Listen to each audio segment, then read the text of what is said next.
আপনারা নিজেদের এইরকম লোক ভারী করার জন্য ফ্যাসিস্টের দোসরদেরকে নিয়েন না। আপনি দেখবেন যে আজকে সকালে যুগান্তরের নিউজে দেখলাম যে জামায়াতে যোগ দিয়েছেন আওয়ামী লীগ নেতা, এই শিরোনামে নিউজ।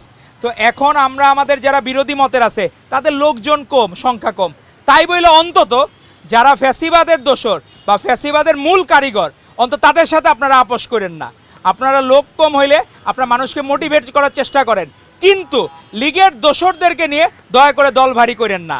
বাংলাদেশের মানুষ কোনোভাবেই চায় না আওয়ামী লীগ, নিষিদ্ধ লীগ কোনোভাবে ফেরত আসুক। প্রত্যেকটা আজকে আপনি জুলাই গণ অভ্যুত্থানের সময় এই এখন থেকে মানে গত 2 বছর আগে আমরা তখন থেকে আমাদের একটা জার্নি টু ইনফিনিটি ছিল যে আমরা কোনো দিন যে স্বাভাবিক লাইফে ফিরবো তার কোনো গ্যারান্টি ছিল না। আপনার সাংবাদিক বন্ধুরা আপনাদের উপর সেই 23শে জুন হামলা করলো, এই জামায়াতে ইসলামের এরা লোকজন হামলা করলো। সাংবাদিকরা স্বাধীনভাবে প্রশ্ন করবে, তারা যে কোনো কিছু জিজ্ঞেস করবে, আপনি উত্তর নাই দিতে পারেন, কিন্তু সাংবাদিক বন্ধুদের উপর হাত তোলার অধিকার আপনাদেরকে কেউ দেয় নাই।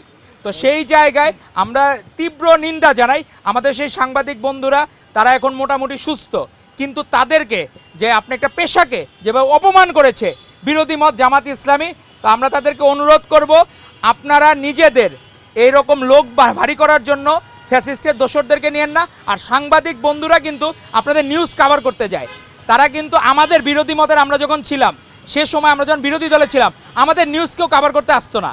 কারণ কি, নিউজ কভার করলে ফ্যাসিস্ট লীগ তার উপর অত্যাচার করবে। আপনাদের যে নিউজ কভার করতে যায় আপনারা তাদেরকে বন্ধু মনে করেন, তারা আপনাদের শত্রু না। তো সেই জায়গাটায় আমরা অনুরোধ করব 24-এর গণ অভ্যুত্থানের চেতনা আমাদেরকে হৃদয়ে ধারণ করতে হবে। এবং মাননীয় প্রধানমন্ত্রী জনাব তারেক রহমান উনি সবসময় 24-এর চালিকা শক্তি উনি নিজে এখানে সঞ্চয় করেছিলেন, উনি নিজে কখনো ক্রেডিট নিতে চান নাই। উনি বারবার বলেছেন 24-এর গণ অভ্যুত্থানের মহানায়ক বাংলাদেশের জনগণ, সেখানে কোনো নেতা কেউ কোনো ব্যক্তি দাবি করতে পারবে না যে সে মহানায়ক আলাদা করে।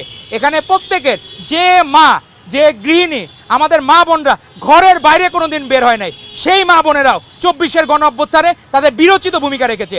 আজকে যদি আপনার অ্যাওয়ার্ড দিতে হয় আমার সেই মা বোনদের অ্যাওয়ার্ড দিতে হবে প্রত্যেকটা জায়গায়। তো আমরা অ্যাপ্রিসিয়েট করব আমাদের সেই মা বোনেরা দেশের প্রয়োজনে নেমে এসেছিলেন, এবং আমাদের যারা সচেতন নাগরিক, আমাদের রিক্সাওয়ালা ভাইয়েরা, রিক্সা শ্রমিক ভ্যানেরা এলা, তাদের যে বিরচিত ভূমিকা সেটার ঋণ বাংলাদেশ কোনোদিন শোধ করতে পারবে না, তাদের ত্যাগ, তাদের স্যাক্রিফাইসের ঋণ।